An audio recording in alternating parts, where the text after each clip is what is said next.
Vive réaction de la majorité présidentielle contre les résolutions du conclave de l'opposition tenu à Bruxelles du 8 au 9 juin 2016 sous le leadership d'Étienne Tshisekedi.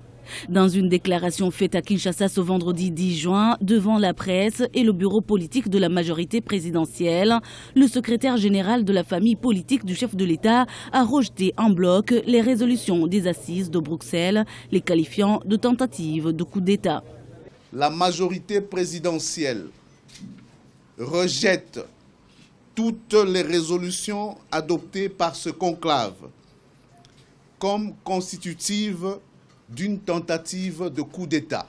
La majorité présidentielle invite le facilitateur à poursuivre sans désemparer l'action entreprise en vue de la mise en place effective du comité préparatoire et de l'ouverture du dialogue proprement dit. Pour le ministre congolais de la communication et des médias, porte-parole du gouvernement, il y a une main invisible derrière le conclave de l'opposition visant à opposer les Congolais.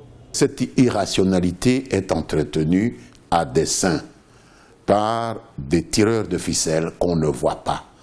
Depuis 1960, c'est toujours les mêmes qui essayent d'opposer des Congolais à d'autres Congolais. Ils ont utilisé des Congolais pour neutraliser Lumumba, tuer Lumumba.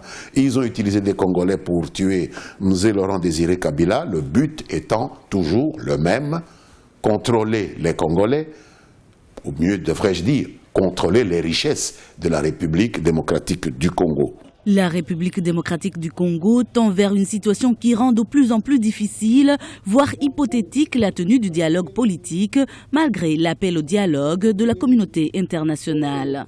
Il revient donc aux Congolais de faire preuve de plus de maturité politique afin de sortir de l'impasse, estiment les observateurs de la politique congolaise.